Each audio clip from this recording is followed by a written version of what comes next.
Há momentos em que o silêncio da sua própria vida fica ensurdecedor. Não porque algo esteja acontecendo, mas porque nada parece realmente tocar você. Como se tudo passasse pela superfície, sem alcançar aquele lugar interno onde deveria existir satisfação, sentido, descanso. Você segue em frente, cumpre tarefas, conversa, ri quando é esperado. Mas existe uma sensação persistente de ausência. Um espaço oco que nenhuma conquista, nenhum afeto, nenhum prazer consegue ocupar por muito tempo. Não é tristeza exatamente. Também não é tédio comum. É algo mais difícil de nomear. Um vazio que não grita, apenas permanece. Um estado interno que acompanha você mesmo nos dias bons, mesmo quando aparentemente não há motivo para se sentir assim. E talvez o mais desconcertante seja isso. Olhar para a própria vida e perceber que, objetivamente, muita coisa está certa, mas subjetivamente algo fundamental parece faltar. Você tenta preencher, todos tentam de algum modo.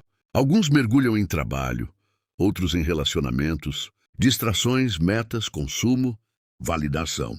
Há sempre uma nova promessa silenciosa. Quando isso acontecer, quando eu conquistar aquilo, quando eu encontrar aquela pessoa, então algo finalmente se acomodará dentro de mim. Mas o alívio é curto. A sensação retorna, e junto dela uma dúvida incômoda, porque nada é suficiente. Existe uma parte da experiência humana que raramente é discutida com honestidade. Aquela em que o problema não é exatamente o que você tem ou não tem, mas a relação interna que você construiu com o próprio sentir. Porque em algum ponto da sua história, sentir deixou de ser algo simples. Tornou-se arriscado, confuso, pesado, imprevisível. Sem perceber, você pode ter aprendido a se adaptar ao mundo, reduzindo a intensidade da sua própria vida emocional. Não como escolha consciente, mas como estratégia de sobrevivência. Quando emoções foram demais, quando necessidades não encontraram resposta, quando o ambiente não ofereceu segurança suficiente, o organismo fez o que sabe fazer, proteger. O sistema nervoso não discute filosofia, ele reage. Ele ajusta, ele encontra maneiras de manter você funcional em contextos que talvez não fossem emocionalmente sustentáveis. Às vezes isso significa hiperativação, ansiedade constante, alerta excessivo. Outras vezes significa o oposto.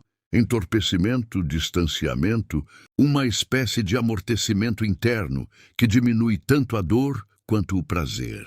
E é aqui que algo começa a fazer sentido. O vazio nem sempre nasce da falta. Muitas vezes ele nasce da desconexão.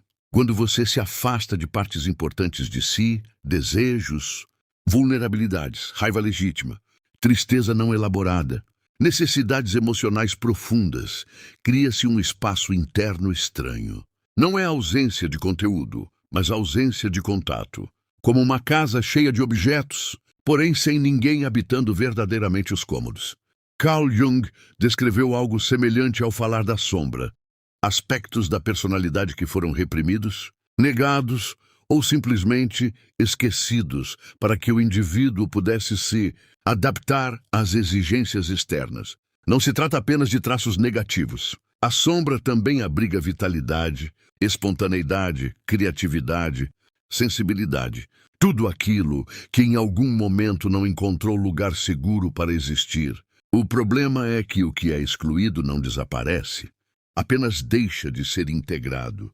E aquilo que não é integrado frequentemente se manifesta como sensação difusa de incompletude, uma impressão persistente de que algo essencial foi perdido, mesmo quando você não sabe exatamente o que. O vazio, nesse sentido, não é apenas sofrimento.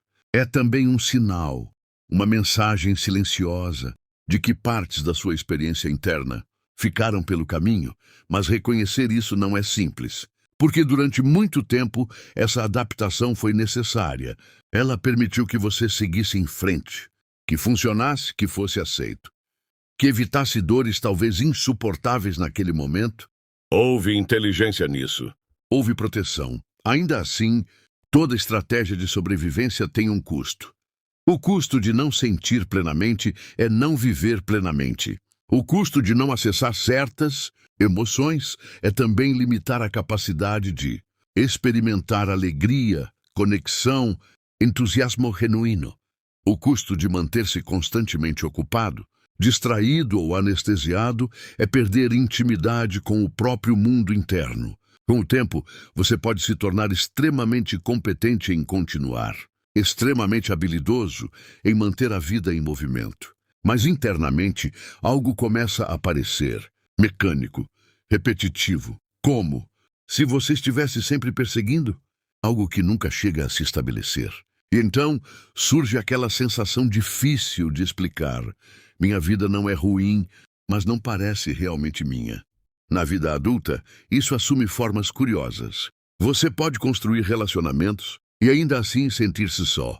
Pode alcançar objetivos e ainda assim experimentar um tipo de vazio após cada conquista. Pode estar cercado de estímulos e ainda assim sentir uma estranha apatia. Como se nada penetrasse fundo o suficiente. Não é ingratidão, não é fraqueza. Muitas vezes é fadiga emocional acumulada, somada a anos de distanciamento interno.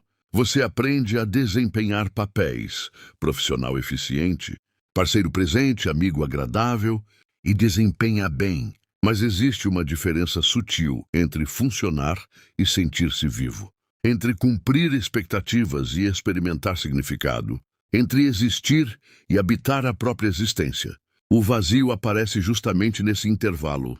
Ele pode se infiltrar em momentos inesperados. No fim de um dia produtivo, após uma interação social bem-sucedida, em meio a uma rotina aparentemente estável.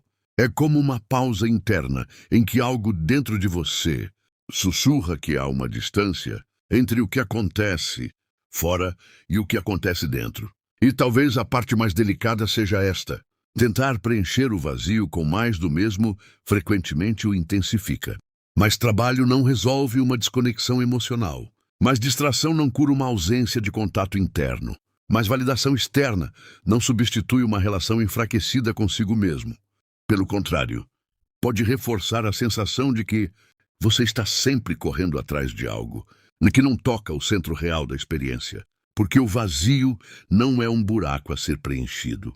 É um espaço a ser escutado. Ele carrega informações sobre necessidades ignoradas, emoções não processadas, identidades parcialmente vividas. Ele aponta para áreas onde houve adaptação excessiva, onde o preço da aceitação foi alto demais, onde a autenticidade precisou ser reduzida para garantir pertencimento ou segurança. Isso não significa que algo esteja quebrado em você. Significa que houve história, que houve contexto, que houve um organismo tentando se proteger da melhor maneira possível. Mas chega um momento em que a proteção antiga começa a gerar sofrimento novo. E é nesse ponto que algo diferente pode começar.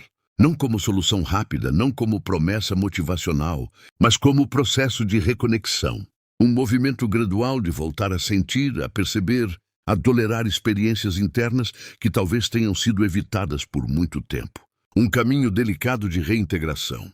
Ressignificar o vazio não é eliminá-lo à força, é compreender o que ele representa. Às vezes ele fala de um luto invisível, não apenas por pessoas ou situações, mas por versões de si que não puderam existir plenamente, por necessidades que não encontraram resposta, por emoções que precisaram ser silenciadas cedo demais.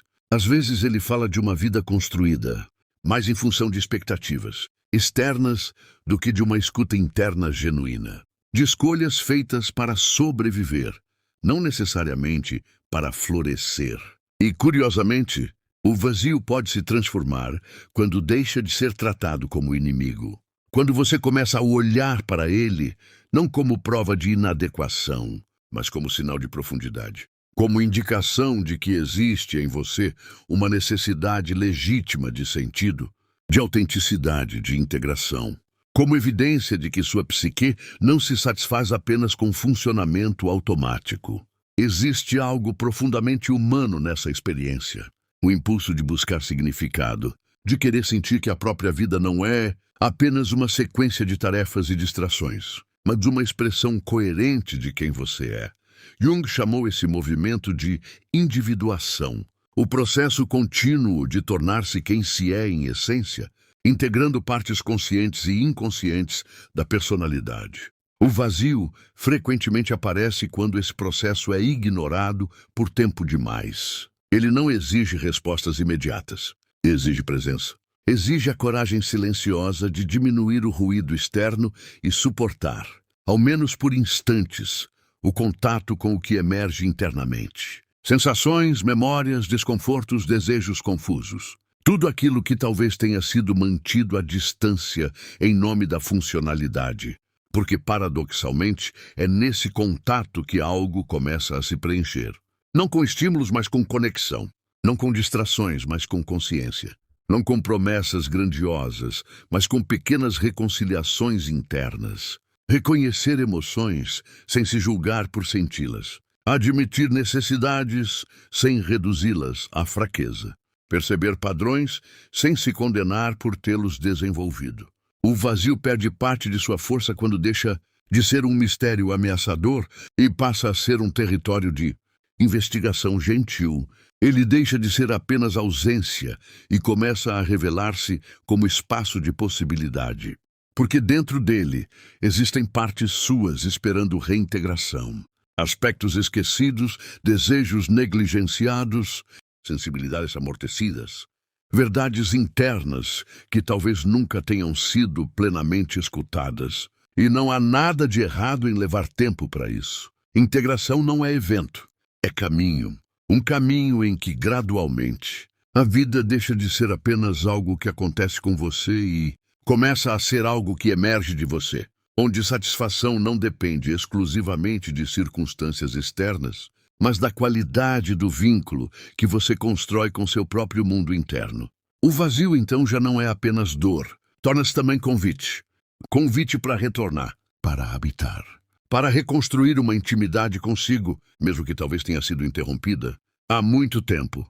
Convite para descobrir que aquilo que parecia um espaço oco pode, na verdade, ser o início de uma vida mais consciente, mais integrada, mais genuinamente sentida. E pouco a pouco algo muda. Não necessariamente fora, mas dentro. E às vezes é exatamente aí que tudo começa a fazer sentido.